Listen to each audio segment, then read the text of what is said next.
So what are you in for? For what? Well, okay, I'll tell you.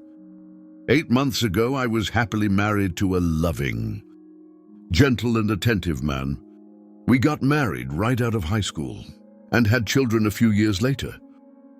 I had a classic American family with 2 children, a boy and a girl.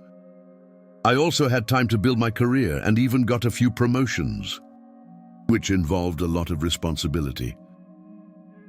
I had a friend at work named Cheryl.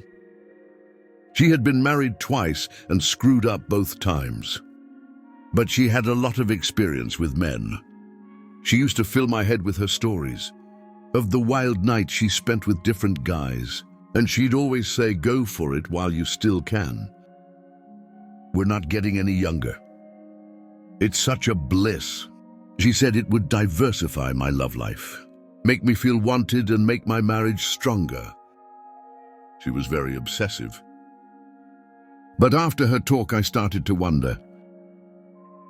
The thing is, I was a virgin when I married Bill, and I had all these work responsibilities, plus the house and the kids, and after 15 years of marriage, the bedroom became mature.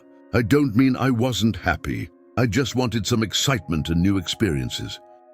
I felt old, like the best things in my life were behind me. I couldn't bring myself to cheat on my husband in secret. So I honestly told him everything and told him what I intended to do. The fact that he was not happy is an understatement.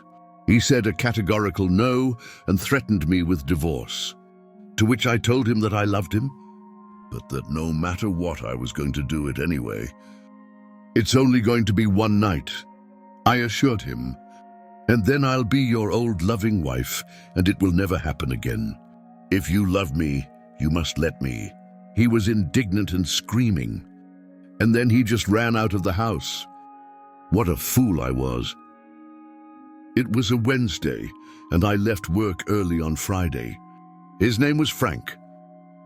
He had been flirting with me for weeks, and Cheryl assured me he was great in bed. Apparently, she had already tried it with him. We met for dinner and dancing. I thought he was so charming. Though in retrospect, I realize it was all a sham. It was all contrived. After dancing for about an hour or so, we went to his room. All I can see is Cheryl greatly exaggerated his abilities. I have someone at home much better than him. At least I wanted to hope I still do. Frank's plan was for us to go out for breakfast in the morning and then go back to the room, but I'd had enough. The whole thing had been a colossal mistake, and all I wanted to do was go back to my family and get my husband to forgive me.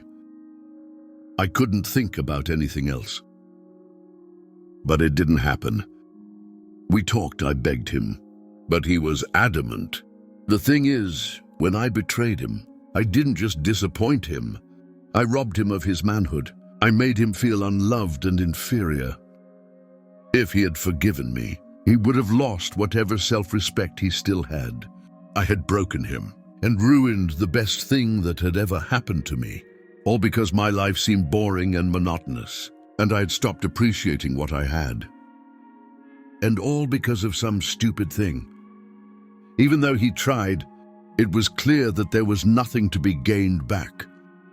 The divorce was quick. We shared custody of the children, but we no longer lived together.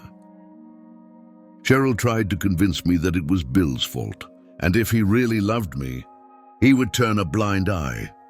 I told her to go to hell. That's when I started planning and working on what got me here.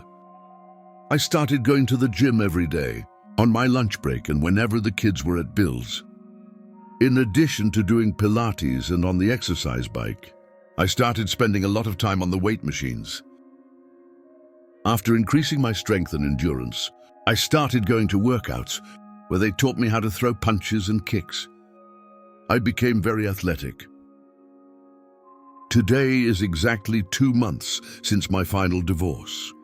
This morning I walked up to Cheryl and without saying a word, I punched her right in her lying face several times. I broke her nose, knocked out some teeth, And I think I broke her jaw. Our colleagues called an ambulance and my boss called the police. I looked at my cellmates, 3 prostitutes in me, a psychotic bitch.